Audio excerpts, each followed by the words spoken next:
You keep hearing this rumor going around that red meat will cause cancer, heart attacks, stroke, and diabetes. Recently, there was an interesting study that came out that analyzed 5 different meta-analysis, which are studies of studies, and looked at all this data, and they came up with the conclusion that adults should continue their current consumption of meat and processed meat. And then on the flip side, you hear the opposite, right? The USDA guidelines and say that, no, you need to decrease your consumption of meat and start eating plant-based foods, et cetera, et cetera. In fact, this is the recommendation of the USDA, the FDA, NIH, AMA, AHA, ADA, et cetera, et cetera, et cetera. So there's conflicting information, which is like the hallmark of what happens in health all the time. So anytime you have conflicting information, it's really important to dig into it and try to find out that the details that they don't tell you in these articles that you read online or in the news. There's always some missing information or some hidden information that will then finally reveal the true information. And so when I started digging into this topic, I want to know who's funding it. Okay. I want to know if there's any bias. I want to know the type of studies that they do. This is what I found. Most of the research, if not almost all of the research, is observational studies. This has to do with questionnaires, and you're relying on the person's memory to remember what they ate. It's not very credible. It's kind of a good guess, and you could make these studies look any way that you want them. There's so many variables involved. And so you do this huge questionnaire with a lot of people over 5 years, and then you come up with this conclusion.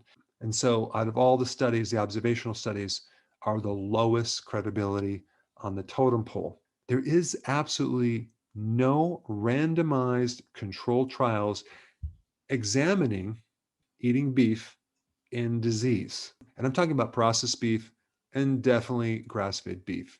It's almost impossible to do because there's so many variables, and you'd have to do it for such a long time. And who's going to pay for that research? And I also found some interesting information on a real credible or so-called credible physician who's defending the current guidelines and is really attacking the conclusion of the 5 meta-analysis, Dr. David Katz. He's about promoting the global expert consensus. So you need to follow what everyone agrees on as being the truth in health. And of course, I found that he's not very keto friendly. Okay, he doesn't like the ketogenic diet. He considers it is a fad.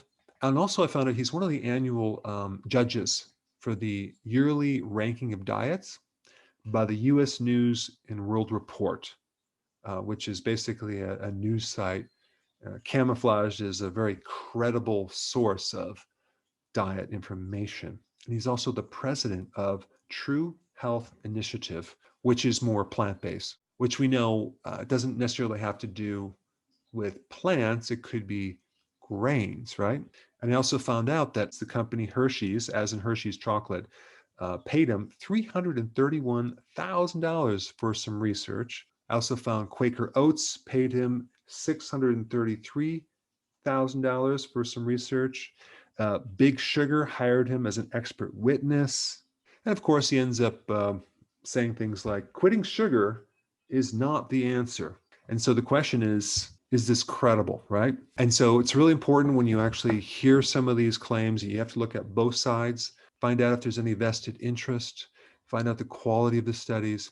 And just so you know, there probably is not going to be in the future any randomized controlled trial examining any diet in relationship to disease. It's too difficult to do, especially if you do it long-term. There's too many areas for variables. Each individual person comes with their own weaknesses and their strengths. So it's a very difficult area to do research in. And this is one of the times where I think it's going to be very important for you just to test it out yourself and see how you feel, how your health benefits, how your energy goes up or goes down.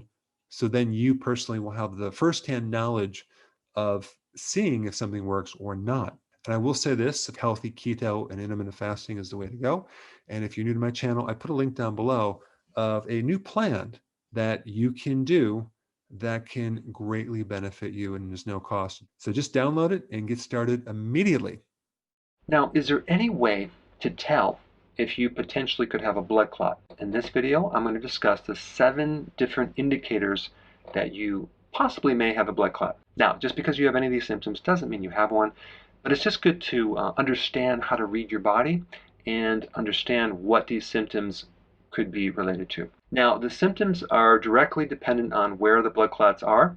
You can have blood clots in your lung, the heart, your leg, your brain, and your pelvis. These clots could be anywhere where there is a artery or a vein. All right, number 1, leg cramps or tightness, okay? You could have this like throbbing, crampy tightness in your lower leg coming from something called deep vein thrombosis. All right, number 2, shortness of breath because the clots are in your lung or in your heart. You just get out of breath very easily, especially if you're doing any distance or inclines. All right, number 3, a sudden increase or decrease in blood pressure. Number 4, an increase in pulse rate for no reason. It just doesn't come down. Number 5, swelling in the leg, the foot, or ankle, or your arm or your hand on one side, usually. All right, number 6, excessive sweating. And number 7, discolored skin. It could be red or pale. Now, there's other symptoms too, like fatigue, but these are the 7 most common symptoms. So if you're getting any persistency with these symptoms, it might be a good idea just to get it checked out. Now, I also want to add a couple really important nutrients to help naturally keep your blood on the thin side, but it's not actually thinning the blood, it's just preventing clots in general. Vitamin E, specifically tocotrienols, is a very good form of vitamin E that can actually prevent clots. Second thing to take on a regular basis would be garlic. Garlic naturally keeps the blood from clotting. Quercetin is a good remedy to keep the blood from clotting as well. Turmeric is another one that's very, very effective. Cayenne pepper, really good at preventing clots. But here's the thing that you really need to know. People that are diabetic have a much higher risk of getting clots simply because they have higher levels of sugar in their blood.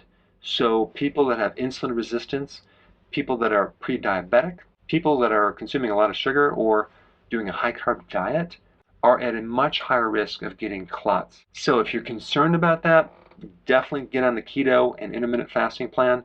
So check it out. I put the link down below. Hey, before you go, if you're benefiting from any of my content, I would love to hear about your success story. Please share it in the link down below.